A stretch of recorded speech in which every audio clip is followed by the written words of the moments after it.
Bismillahirrahmanirrahim. Assalamualaikum warahmatullahi wabarakatuh. Alhamdulillahi rabbil alamin. Wal aqibatu lil muttaqin wa la udwana illa 'alal zalimin.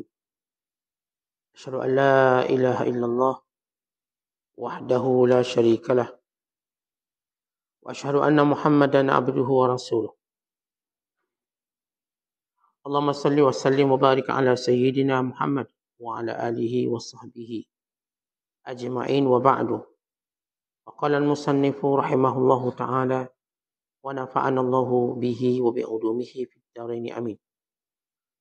Telah berkata Imam Al-Allamah Syekh Abdul Qasim Al-Qushayri, semoga Allah Ta'ala merahmatinya dan kita mendapat manfaat serta barakah ilmunya. Tajuk yang ke-31 itu tajuk prawira atau disebut dalam bahasa Arab sebagai futuwah, atau dalam terjemahan bahasa Melayunya ialah sifat kepemudaan, atau juga diterjemahkan dengan makna semangat,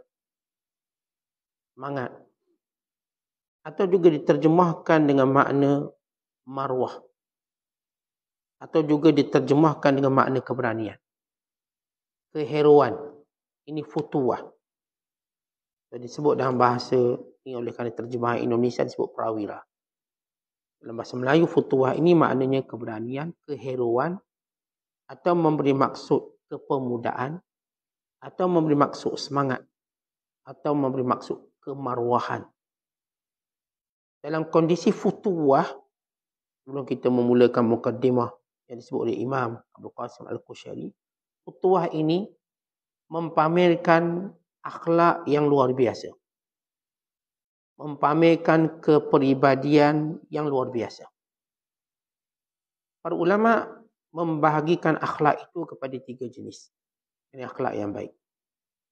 Yang pertama dinamakan sebagai akhlak baik yang muta'addin, yang memberi kebaikan kepada orang lain. Yang kedua, akhlak yang baik untuk diri pelakunya, dipanggil khuluqun ghairu muta'addin. Jadi akhlak disebut khuluqun muta'addin, yakni yang kebaikan itu orang lain dapat. Ada akhlak yang kebaikan itu untuk kita je, orang lain tak dapat. Akhlak baik. Dan ada akhlak baik dipanggil khuluqun musytarak, iaitu akhlak baik yang berkongsi, kita pun dapat, orang pun dapat. Dan bila kita sebut akhlak yang muta'addin, yang memberi kebaikan pada orang lain, maka akhlak ini ada 2 jenis daripada bahagian ini, iaitu memberi manfaat seperti sifat pemurah, sifat al-karam, pemurah. Maka sifat ini beri manfaat pada orang lain.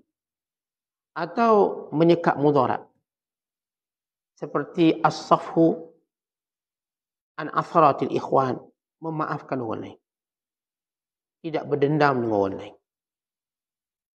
Maka atas nama futuwah ini bagi menggambarkan keadaan seorang yang melakukan kebaikan dengan penuh semangat dan melakukan kebaikan dengan penuh kekuatan dan melakukan kebaikan dengan penuh marwah dirinya. Asal futuwah daripada perkataan fata, yakni muda, sifat muda. So, apa yang kita gambarkan tentang sifat muda? Orang muda serba-serbi kuat, semangat berubah dia kuat, sifat pemurah kuat,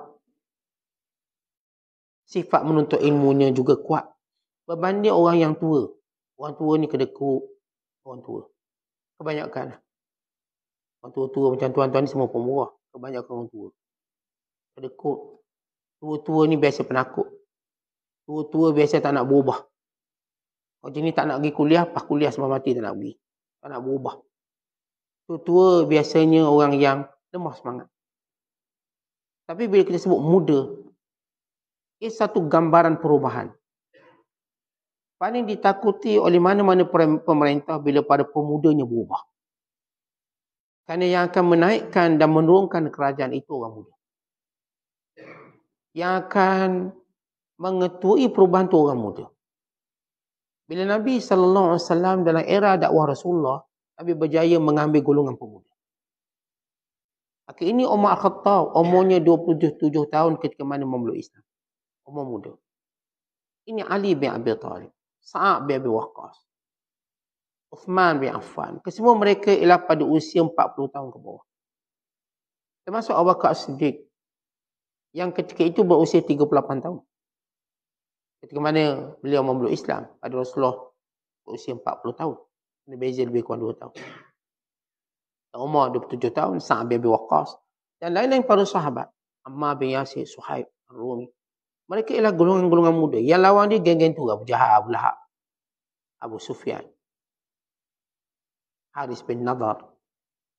Ini geng-geng tua yang mewakili nenek moyang mereka secara kebodohannya, jahiliah. Maka dalam sufi, kita ada bicara tentang sifat futuwah ini, atau disebut dalam terjemah Prawira, kepemudaan. Yang saya dah beritahu dari secara mukadimah, kepemudaan memberi maksud kekuatan, semangat, marwah, sifat-sifat keberanian yang luar biasa. Dan dalam sufi memerlukan keberanian yang luar biasa. Sufi ini bukan ibadat pasif. Bukan ibadat pasif. Kita duduk jaga diri kita zikir secara pasif. Tapi sufi memberikan suatu ibadat yang agak agresif. Maksud agresif ni tuan-tuan ialah dia suruh perubahan diri kita. Dia suruh merubah orang lain. Bukan merubah peringkat kepimpinan. Kerana para sufi mesti berani berhadapan dengan kepimpinan. Mesti berani. Mesti berani berhadapan dengan semua. Kerana mereka hanya diajar takut Allah. Bila dalam diri cuma takutkan Allah, maka kesemua makhluk menjadi kerdil dan kecil. Maka inilah futuwah. Siapa yang tiada futuwah, maka tiada sufi baginya. Kita dah sebut sebelum ini dalam perbicaraan sifat zikir. Itu tajuk yang ke-30. Bagaimana zikir menghasilkan berani dan kuat. Zikir dia berani dan kuat. Atau dia malu untuk takut selain Allah. Rimau ke, singa ke, malu. Sebagaimana mereka malu menyebut selain Allah, mereka juga malu untuk takut selain Allah.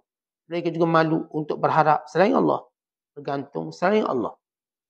Maka ini kekuatan yang mereka perolehi daripada hubungan dengan Allah SWT. Atas nama ini disebut futuwah. Sifat pemuda.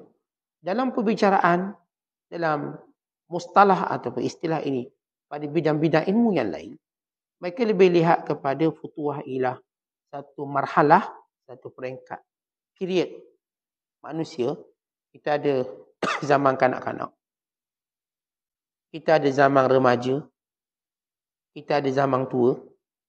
Maka golongan futuwah ini berada antara zaman remaja dengan zaman tua. Kalau kita sebut remaja ni orang 16, 17. Mereka nak perubahan tapi mereka belum matang. Belum cukup ilmu. Semangat ada. Bila mereka melangkaui apa yang disebut sebagai zaman murahaqah, zaman keremajaan, mereka zaman matang. Tapi sebelum zaman tua, syaikhukhah. Ada zaman tua, zaman beruban. Setengah ulama menyebut zaman tua itu bermula 40, ada yang kata bermula 50. Ini zaman tua. Dan kita katakan zaman tua itu bila mula beruban kat kepala. Bermula zaman tua kita. Masuk je uban, kerana uban menjadi nazir, peringatan kepada kehidupan kita yang sementara. Maka kita nak bicara tentang futuwah.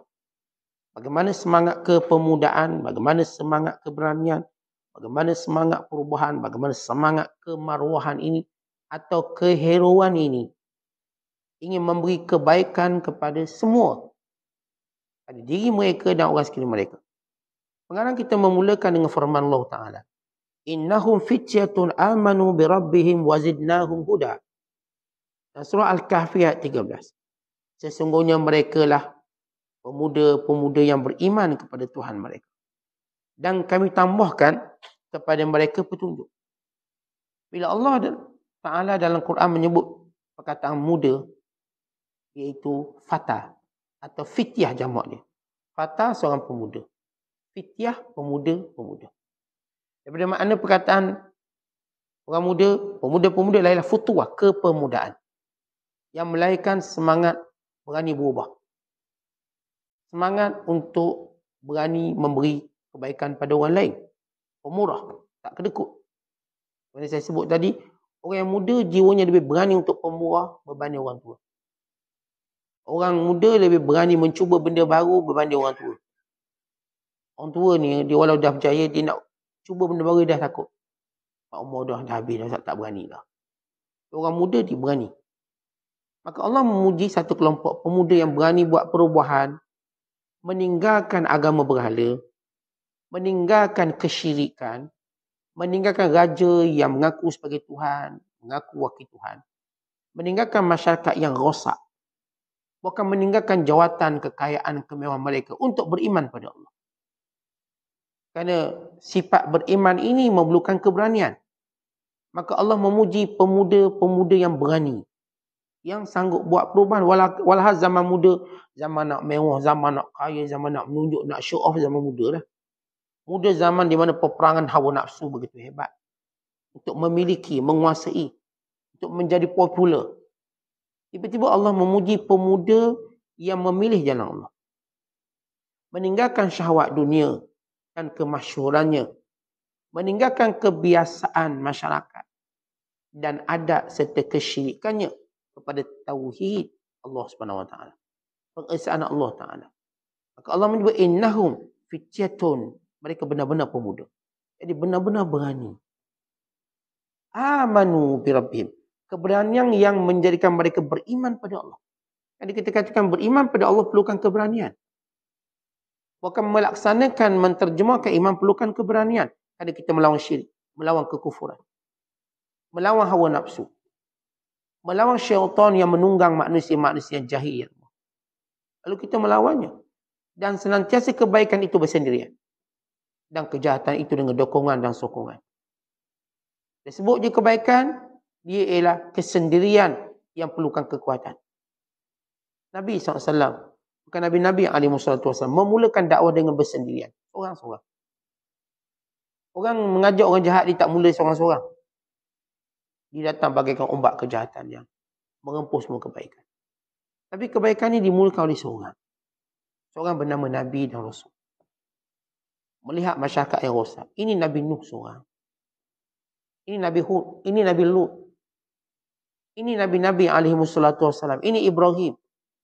Bagaimana Allah menyebut tentang Nabi Ibrahim AS dengan sifat mudanya. Sami'na fatan yadhkuruhum yuqalu lahu Ibrahim. Kami dengar ada seorang pemuda namanya Ibrahim yang telah menghancurkan semua berhala kita.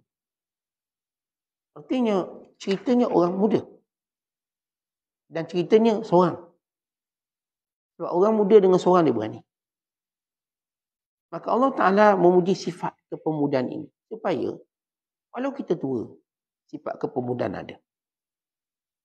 Sufi menjadikan kita ni, walau kita kata sebut body tua, enjin muda, enjin turbo. Ni body lama, Datsun Bahulu.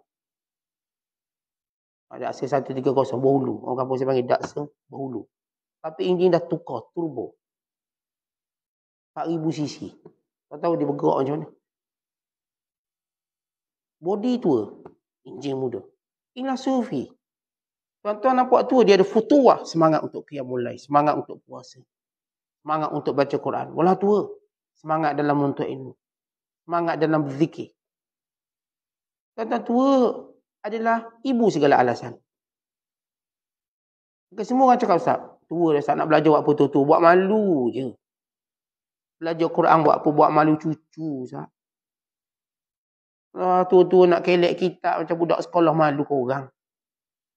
Tapi karaoke tak malu. Dia buat maksiat tak malu. Ditunjuk perangai-perangai kebudak-budakan dalam hal maksiat, dia tak malu. Tua-tua dia mengorak anak dara orang tak malu. Mengorak bini orang dia tak malu.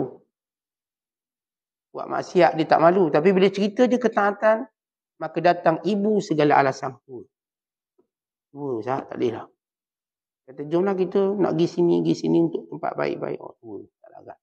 Jom ke masjid, Allah tua dah kita.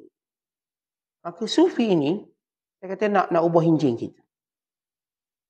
Walau tuan-tuan tua, walau tuan-tuan sakit. Walau tuan-tuan ada apa pun cerita masalah yang kita selalu gunakan dalam mendekati pintu Tuhan. Kita nak buang dengan sifat muda kita.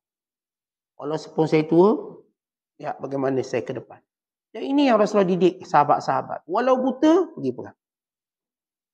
Ini Abdullah. Kita baca kisah seorang sahabat yang buta. Bagaimana buta tu tak jadi alasan dia.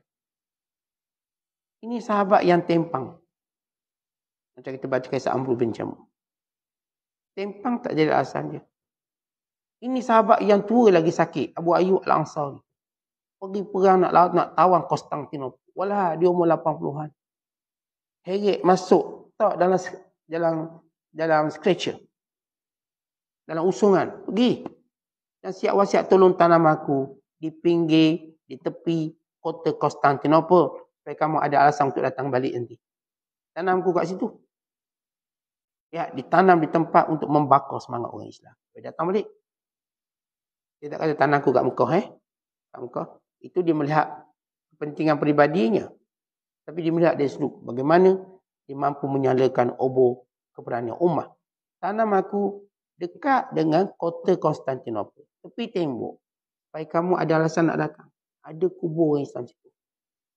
Yang ini siapa pun pergi ke Turki, dia akan melawat kubur Abu Ayyub Al-Ansari. Dia menjadi satu syiar besar di negara Turki. Dia pergi Istanbul, maka Abu Al-Ansari. Maka kubur Mustafa Ataturk tenggelam. Dulu bolehlah sekejap glamour zaman merintah. Tenggelam. Tak ada orang nak tengok kubur dia. Maka ini Abu Ayyub Al-Ansari. Semua orang memilih untuk pergi padanya. Melihatnya. Kerana dia ada, kita sebut tadi futuwah. Dia ada alasan. Bagaimana Abdullah ibnu Ummi Maktum, sahabat buta tak ada alasan. Sebagaimana sahabat tua tak ada alasan. Sahabat yang sakit tak ada alasan. Kerana mereka dan dirinya ada futuwah. Sifat muda sentiasa ada. Kita ni tuan-tuan, sifat muda untuk buat maksiat memang ada. Kalau buat maksiat, kalau buat benda lara, benda sia-sia, sifat muda tu. Tapi kalau untuk sifat ibadat, taat, untuk jaga agama, maka datanglah sifat tua. Apa sifat tua kita? Datanglah segala-gala alasan-alasan. Maka kerana itu bila pengarang menyebut innahum fityatun amanu bi rabbihim wa zidnahum huda. Mereka pemuda-pemuda yang berani, yang beriman, lalu kami tambah hidayah pada mereka.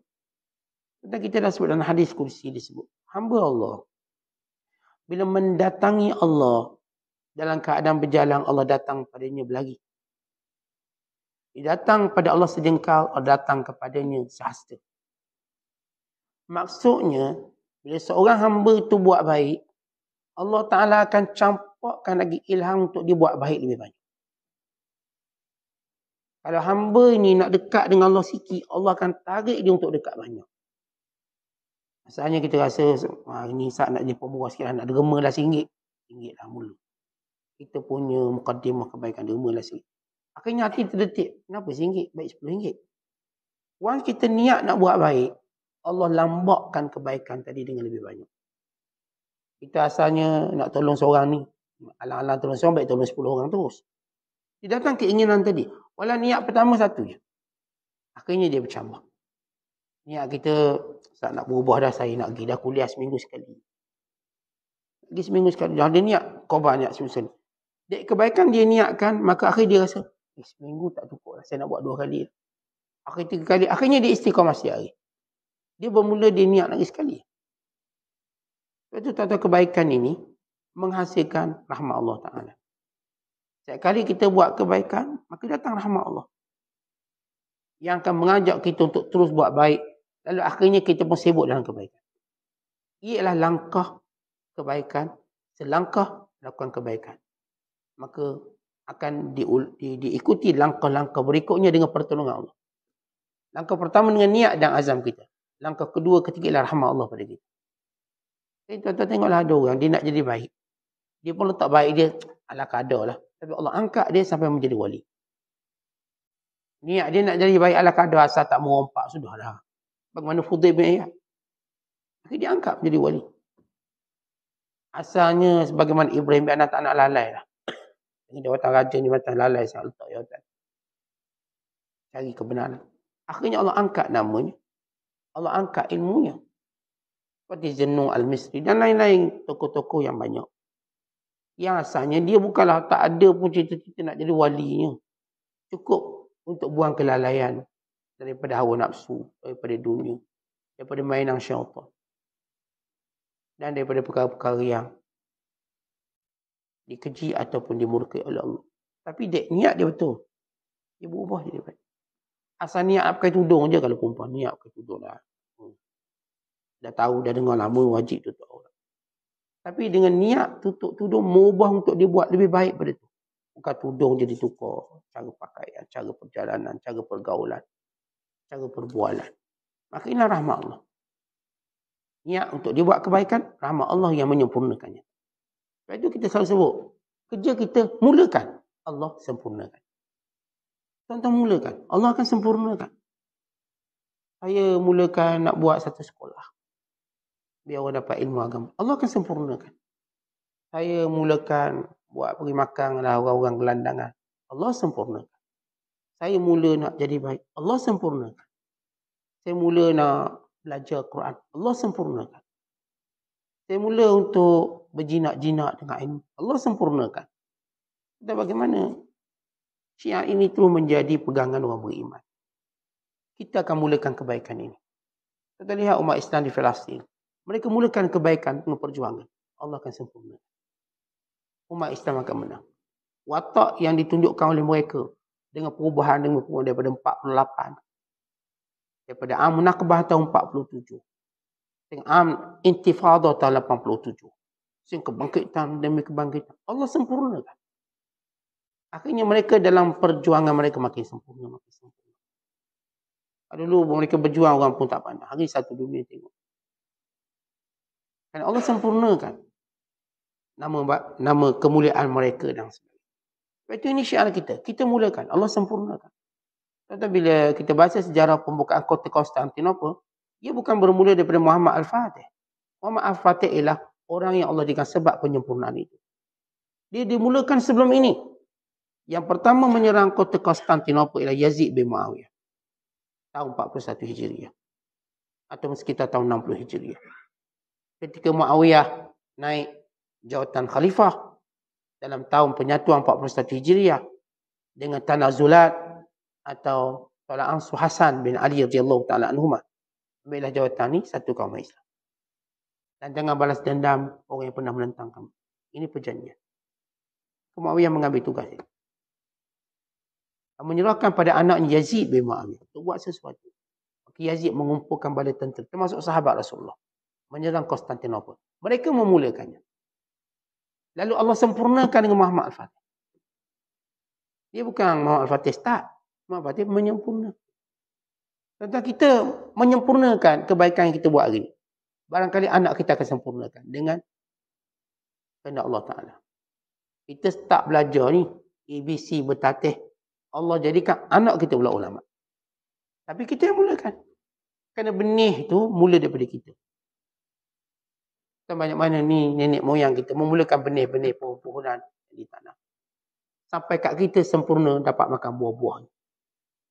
Yang mulakan mereka. Sebab itu biar kita sentiasa menjadi generasi yang memulakan. Dan serahkan penyempurnaannya pada Allah. Kita akan mulakan. Ngomong yang Allah berikan yang kadang rasa tak boleh tak semua. Mulakan apa yang kamu boleh mulakan. Nanti Allah sempurnakan kebaikan kita. Ada orang cerita, Ustaz, saya 10 tahun tak sembahyang. Kira je 180,000 kali. Kira 5 waktu sehari. 10 tahun tak sembahyang. Kita kira. 5 waktu sehari sebulan. Kira 150 kali. 150 waktu. Kalau setahun 1,800 waktu. 10 tahun, 180,000 waktu. Banyak. Baru nak jadi baik. Tengok jumlah qada rebuh pengsan terus. Kita katakan pada mereka, mulakan. Mulakan qada. Bidang ke, Ustaz? Mulakan. Allah sempurnakan. Tapi kalau tengah-tengah saya kodok mati tak habis, Allah sempurnakan. Tuan-tuan yang berhutang, tak hutang banyak, takut mati. Macam mana? Mulakan bayar. Saya tak mampu nak bayar. Mulakan berapa sen pun. Orang ni tak ada 40,000. Duit memang tak banyak dah. Kalau nak bayar RM10 je. Tak apa, mulakan. Mulakan dengan niat nak bayar hutang, mulakan RM10. Allah akan sempurnakan. Kalau tuan-tuan mati, andai kata tuan-tuan mati, Allah sempurna. Allah akan bayarnya. Tapi masa kita tak nak mulakan. Dah berhutang, tak nak mulakan bayar. Sebab apa? Rasa tak boleh bayar. Bukan rasa tak boleh bayar, awak tak nak bayar. Kalau saya hutang orang RM5,000. Mana RM5,000? Gaji saya RM800. Nak bayar macam mana? Mulakan. RM5. Bila kita ikhlas untuk mulakan, saya cakap dengan yang berhutang, saya nak bayar hutang. Tapi saya memang tak ada duit, tapi saya akan mulakan. RM1 ke RM2, tak kira lah saya nak bayar. Kita mulakan. Hari ni RM5, esok dia RM50. Last kali dia mampu bayar. Orang yang dibayar pula berhutang dengan dia pula. Allah sempurna. Yang penting mulakan. Jadi inilah futuwah. Berani. Berani kita untuk melakukan sesuatu. Walaupun kecil. Kecil je. Tapi kesannya besar. Futuwah ini, kita sebut tadi tentang Allah gambarkan sifat pemuda. Yang dia memulakan, akhirnya apa jadi pada negara itu? Negara itu semuanya beriman. Walaupun selepas 309 tahun. Dan pemuda ni lagi ke gua. Dan kadang beriman. Dan mereka beriman tanpa perantaraan. Tak ada rasul yang diutuskan pada mereka. Iman ini iman fitrah dan iman wahbi yang Allah berikan terus pada mereka. Sebab zaman tu tak ada rasul dan sepakat ulama Ashabul Kahfi bukan rasul. Dan tidak juga nabi. Bahkan mereka ialah para wali Allah. Jadi bagaimana mereka beriman? Siapa dakwah? Kat negara tu siapa dakwah? Negara tu semua berhala. Tak ada seorang pun pendakwah datang bertemu dengan mereka. Tapi fitrah keimanan mengingkari kemaksiatan dan kekufuran ini. Bagaimana mereka boleh sembah berhala? Maka datang fitrah agama. Dan kita kena tahu 7 pemuda ini mereka tak pakat. Mereka berasingan keluar, akhir terserempak 7 orang. Lalu masing-masing bertanya, kenapa kamu keluar? Awak pula kenapa keluar? Berjanji tidak bocorkan rahsia. Saya berjanji saya tak bocorkan rahsia. Saya keluar sebab saya tak setuju masyarakat sembah berhala. Mempertuhankan gajah. Kerana saya tahu bahawa yang berhak disembah hanya Tuhan yang satu. Fitrah. Yang ini pun kata saya juga dengan cara yang sama. Akhirnya jumpa 7 orang. Jadi 7.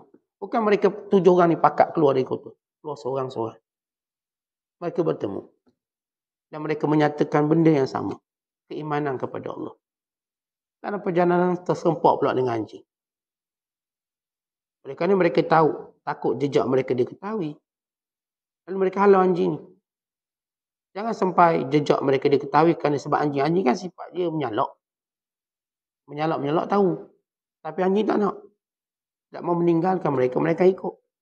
Maka mereka pun faham. Anjing sebahagian daripada mereka. Akhirnya anjing pun diajak sekali. Anjing ni jenis anjing jaga rahsia. Kalau orang tak erti jaga rahsia teruk pada anjing. Anjing juga menjaga rahsia. Dia tak menyalak sepanjang dia berjalan dengan ashab. Mereka bergerak. Sehingga mereka bertemu satu gua. Mereka berpakat untuk berlindung dalamnya. Lalu Allah tidurkan mereka. Serta mereka memudahkan. Akhirnya negara kufur ini bercerita tentang pemuda yang hilang. Mana orang yang hilang? Kerana pemuda ini bukan pemuda biasa-biasa. Mereka orang-orang yang punya nama dalam masyarakat. Kalau orang biasa-biasa tak ada orang cari. Mereka cari mana pemuda ini? Sebab apa mereka lari? Lalu pelbagai bentuk spekulasi muncul. Maka orang dekat mula berkata, dia mungkin tak suka cara kita menyembah berhala sekian. Tapi pemuda ini terus dia cari kerana raja menganggap ini satu penderakan, lari. Raja tidak berhasil menemukannya. Terus zaman berubah. Akhirnya sistem negara itu sudah berubah menjadi negara mukmin, muslimah, beriman. Raja yang beriman. Lepas 3 atau 9 tahun ditidurkan, Ashab Kahfi ni bangun. Bila mereka bangun, mereka rasa lapar. Lalu mereka berpakat untuk hantar seorang cari makanan. Mereka menyangka mereka cuma tidur satu petang. Kerana mereka rasa mereka tidur pagi, kemudian tengok matahari nak tenggelam. Maknanya petang. Sekejap. Mereka tidur ketika mana tengah hari, dan tengok matahari baru nak tenggelam. Oh, mereka kata baru setengah hari. Ada yang kata pukul sehari, ada yang kata setengah hari. Pada ukuran mereka. Sebab mereka berdasarkan kedudukan matahari. Lalu seorang, mereka pakat pergilah cari makanan, tapi diam-diam. Waliyatalattaf wala yus'iran nabikum ahada. Hati-hati, jangan sampai orang tahu kita duduk mana. Di makanan je. Lalu seorang pemuda berani, lalu mereka ni ada bawa duit. Dan duit tadi sudah pun menjadi 300 tahun ke atas. Bawa duit, lalu pergi tempat makanan yang paling dekat. Tak berani masuk bandar sangat. Takut dikenali. Tapi, lalu penjual ni, ini orang teliti tengok duit. Akhirnya bila diberi duit, tengok, ini duit lama. Yang sudah tak digunakan. Ini harta karun. Maksudnya ini harta, atau dalam Islam sebut sebagai kunus, harta yang dijumpai. Orang Melayu sebut sebagai harta karun lah. Ini sebut sebagai rikas dalam istilah ekonomi Islam ataupun zakat. Wa fil rikazi khumus. Siapa yang jumpa harta karun, dia kena keluarkan zakat 1/5 on the spot. Dia tak hitung setahun. Atau korek belakang rumah, jumpa harta banyak. Sama peninggalan Portugis dulu. No. Wajib tuan-tuan zakat 1/5. Nilai yang dia 100 juta, 20 juta kalau zakat. Ini zakat paling tinggi. Sebab apa? Tuan-tuan jumpa mudah. Ada orang, harta lama-lama.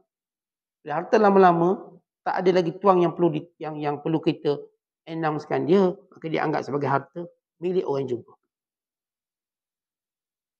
Ini dalam istilah benda lama. Tak ada lagi kita boleh cari warisnya.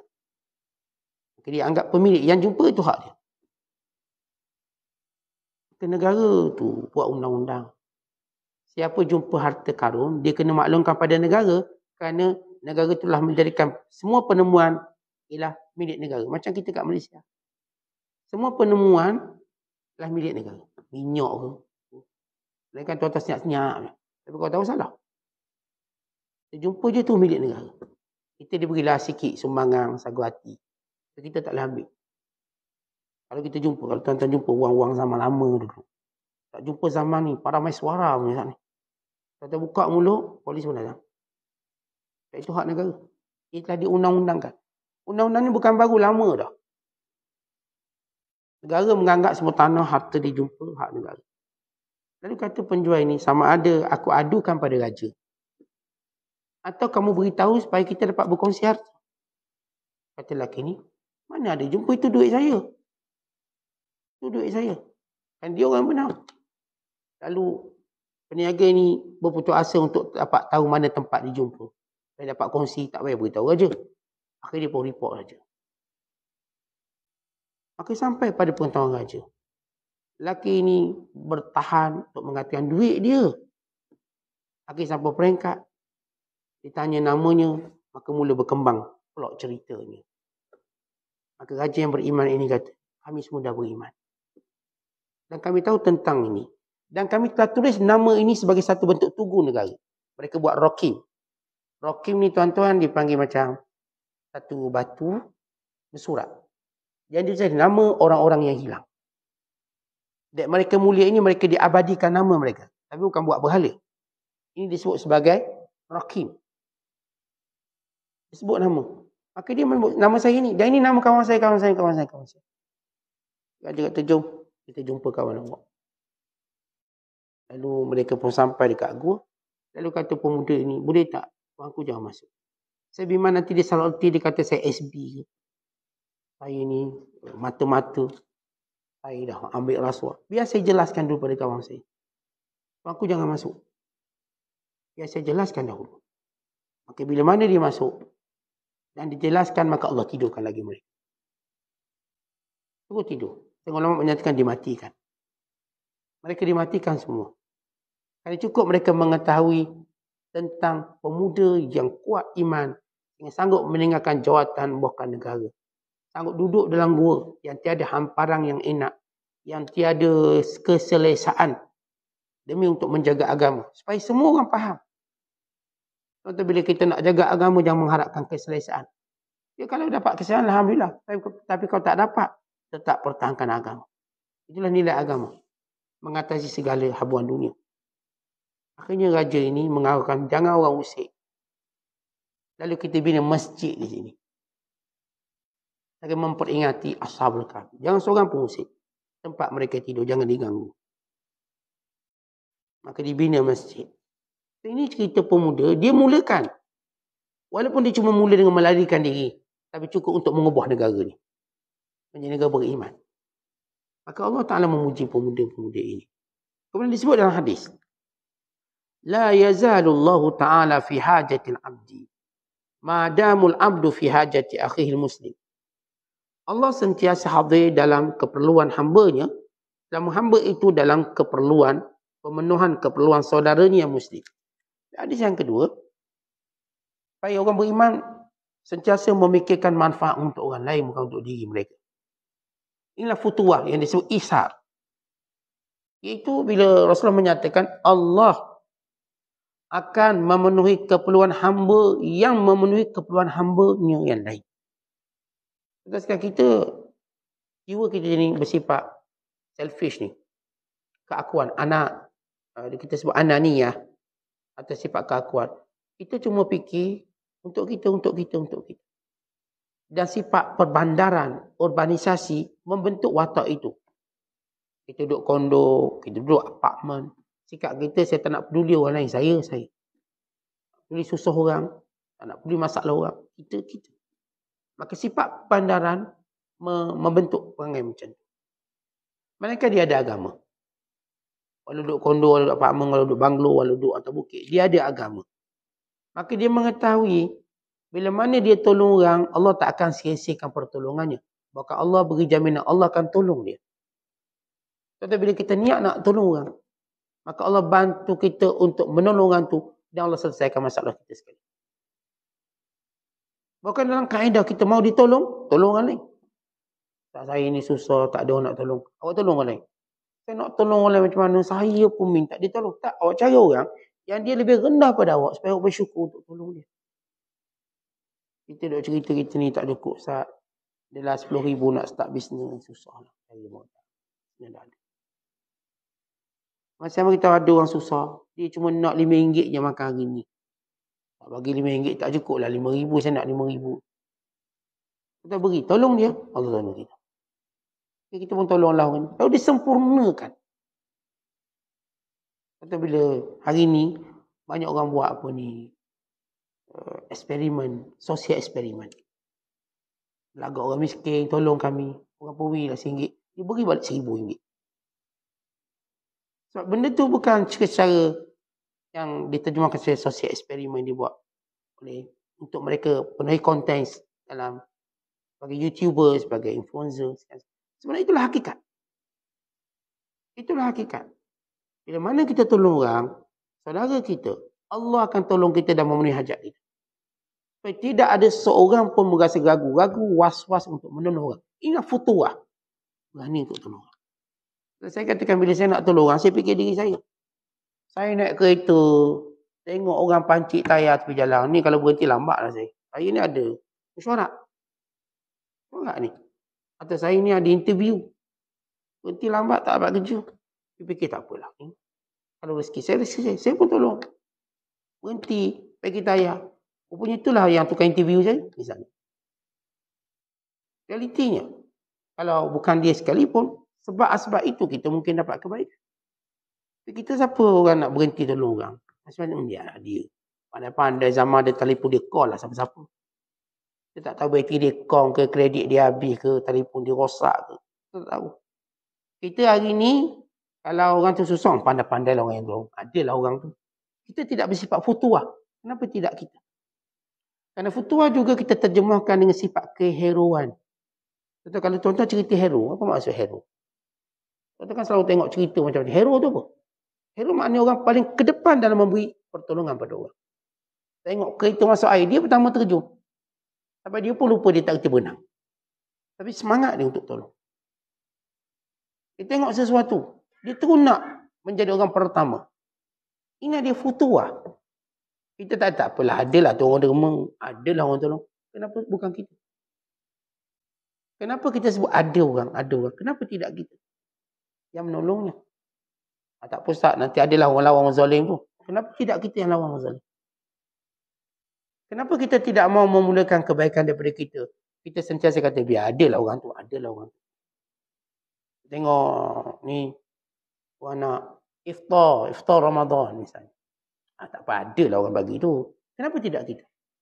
Kenapa tidak berazam kita yang akan, saya akan dulu sponsor iftar. Sebelum saya cerita orang lain. Orang yang bercakap tentang biar orang lain, orang tak ada semangat dan buat kebaikan. Dia tak ada futuah. Tak apalah, saya tak mengajar pun adalah orang yang mengajar. Kenapa orang lain? Kenapa tidak saya? Maka ini futuah. Menjadikan jiwa keheroan kita untuk memulakan kebaikan. Sebab itu kata Nabi SAW, Allah akan tolong hamba yang fikir nak tolong orang. Supaya dalam diri kita tuan-tuan. Jangan fikir diri kita. Bukan kita fikir tentang orang lain. Fikir. Saya tahu ni adik-beradik saya susah. Misal kata. Dan saya mampu tolong. Ada seorang lagi abang, dia juga senang. Dan boleh tolong. Kalau saya kata tak apalah. Sanalah tolong. Kalau saya ada futuah, tak saya akan tolong. Masa dia nak tolong itu hal dia. Itu bukan hasil. Tapi saya nak tolong. Dan inilah futuah. Futuah menjadikan kita tidak akan melepaskan kebaikan yang kita tahu. Kebaikan yang berlalu depan kita. Kebaikan yang kita diberi tahu. Melainkan kita menjadi orang yang ke depan dan orang yang mula-mula. Maka jadilah golongan futuah. Atau dalam bahasa lain bila Allah sebut astabiqul khairat. Mula-mula buat baik. Dia kata tak apalah, adalah orang bagi tu, adalah orang tolong tu. Dan kadang kita boleh. Allah ma'ilah mereka kita tak boleh. Saya tak mampu tolong tu. Tak mampu tolong. Tapi saya doakan moga-moga Allah Ta'ala dengan asbab doa saya, Allah mudahkan awak melalui cara lain. Dan ini berlaku pada Ummul Mukminin. Itu salah seorang ibu orang beriman. Ummu Salamah. Ummu Salamah radhiyallahu ta'ala anha. Datang seorang wanita kepadanya lalu minta derma. Tak makan. Tak ada makanan, miskin. Lalu apa kata Ummu Salamah? Moga Allah berkati kamu. Dan Allah jadikan rezeki kamu di tangan orang lain. Bukan tangan aku lah. Aku memang tak ada. Ummu Salamah doakan. Maka asbab doa, maka ada orang tolong ni. Sebab waktu itu memang Ummu Salamah tak ada apa-apa nak tolong. Maka dia doakan. Mudah-mudahan Allah pemudahkan urusan awak. Kita kadang-kadang memang tak nak tolong. Lalu kenapa kita tak tolong dengan doa? Saya doakan mudah-mudahan dipermudahkan urusan. Daripada kita doa going, betul ke awak ni? Betul ke ni? Ke tipu? Ke skamer? Padahal kita tahu dengan yakin memang dia perlukan pertolongan. Tapi kita tak boleh tolong. Lalu kita kata mudah-mudahan Allah berkati kamu. Ya Allah jadikan, Allah mudahkan urusan kamu. Allah jadikan orang lain menolong kamu. Allah buka pintu hati orang lain untuk tolong kamu. Saya tak mampu.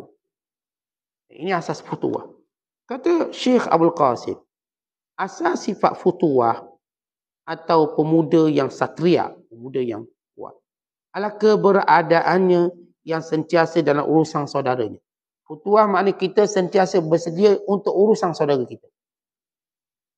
Saya bersedia anytime. Kalau kawan call ni minta teman musafir, boleh, saya free, boleh. Kawan kita call, boleh tak tolong saya sekejap ni, tayar pancik, boleh.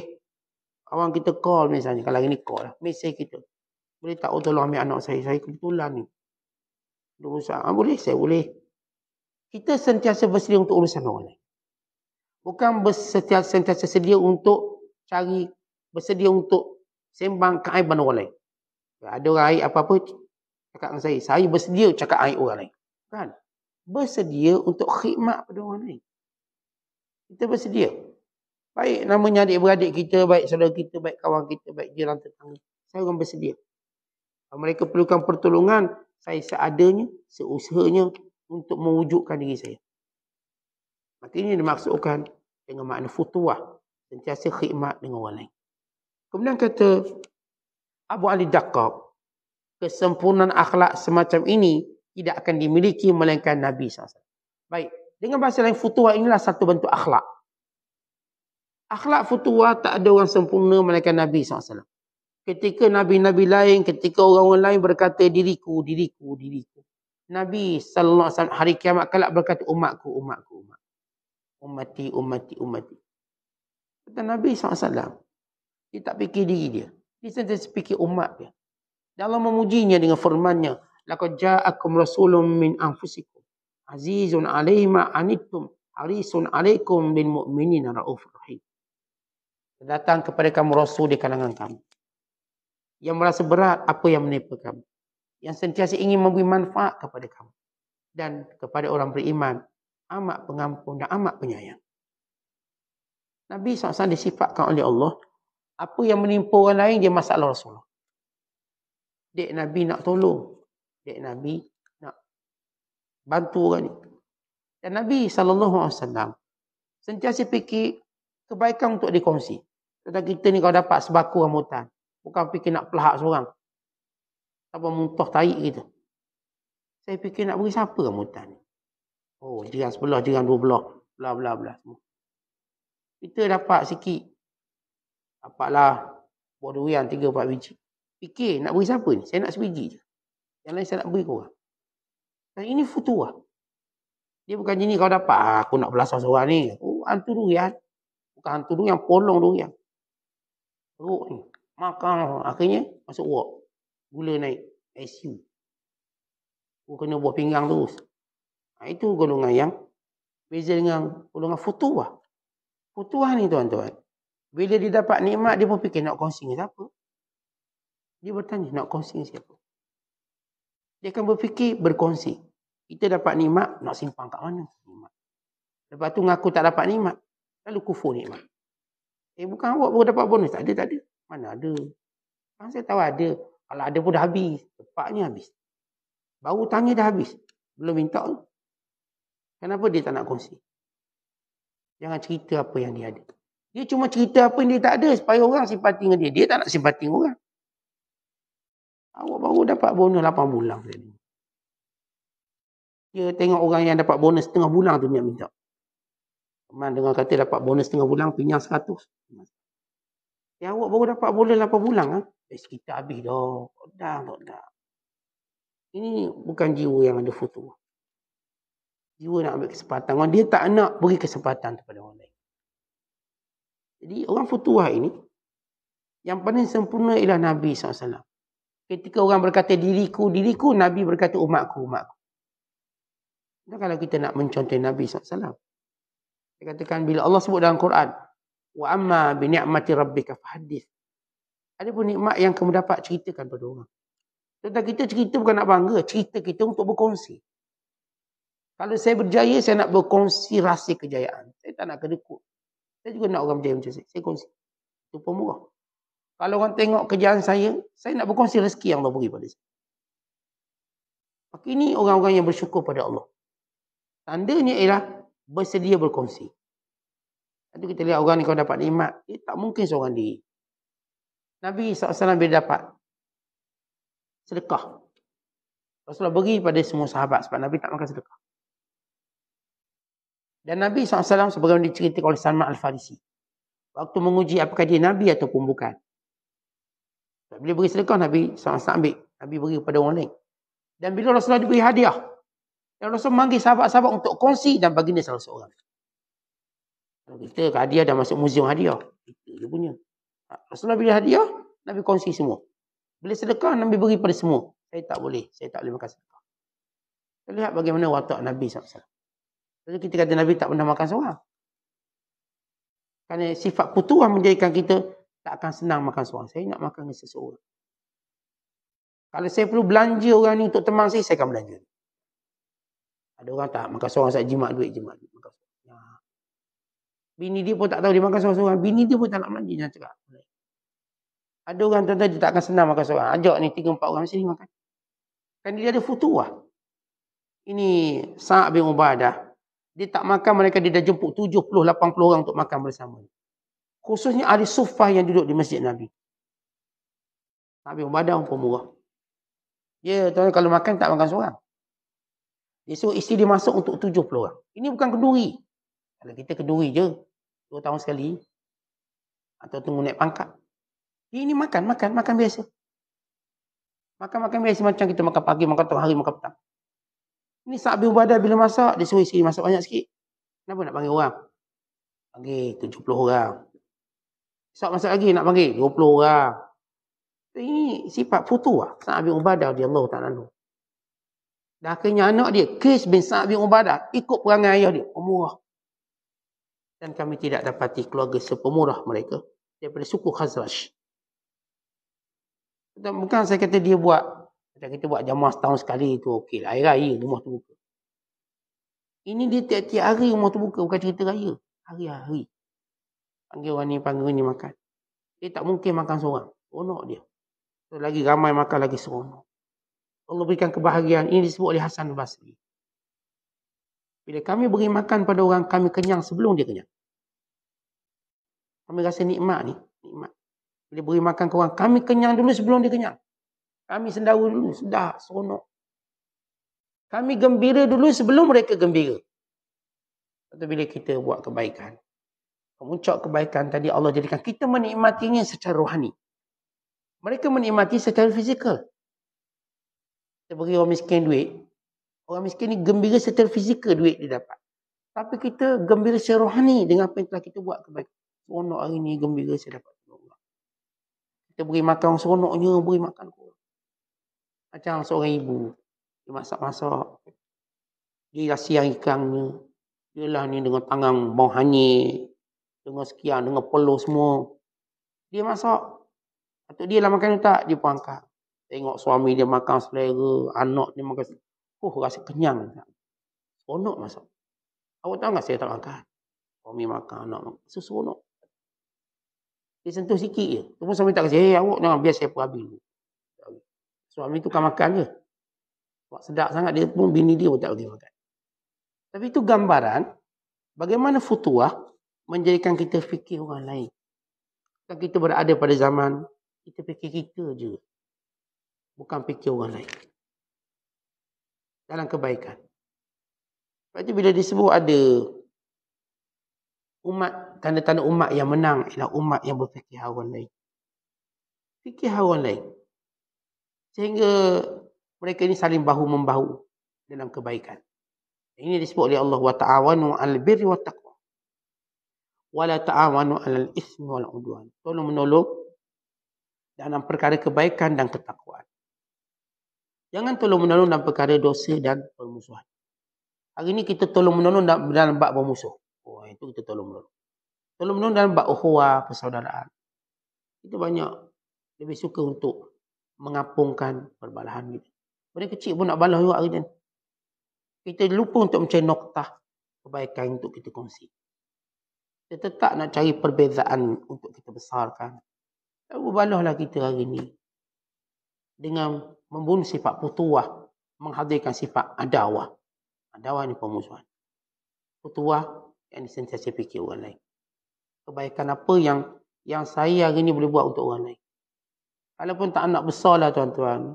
Kalau saya suami, kebaikan apa saya boleh beri pada isteri saya. Kalau isteri, kebaikan apa saya boleh beri pada suami saya. Kalau saya ayah, kebaikan apa yang saya boleh beri pada anak-anak saya. Kalau saya jiran, kebaikan apa yang saya boleh beri pada jiran saya. Kalau saya ada sahabat, kebaikan apa yang saya boleh beri sahabat saya. Saya kata sahabat saya, hari ni saya nak belanja awak sarapan. Itu kebaikan saya fikir. Saya fikir lama dah ni, nak beri kebaikan. Yang ni pun fikir, saya pun plan juga nak belanja awak, tapi saya belanja awak tengah hari. Belanja saya sarapan, saya belanja awak tengah hari. Kawan ni seorang pun kata, saya pun sama. Saya nak belanja awak makan malam. Bila begitu cara kita berfikir. Kita duduk makan, masing-masing berfikir, biar saya bayar. Jadi kata, biar saya bayar. Biar saya bayar. Kan dia mula berfikir tentang orang lain. Itu yang menjadikan dia mulia. Itulah yang menjadikan dia baik. Dan itulah menjadikan semangat untuk melaksanakan ketaatan pada Allah berganda. Ini ada futuah. Sentiasa untuk menjadi watak utama dalam buat baik. Sentiasa menjadi watak yang dominan dalam kebaikan.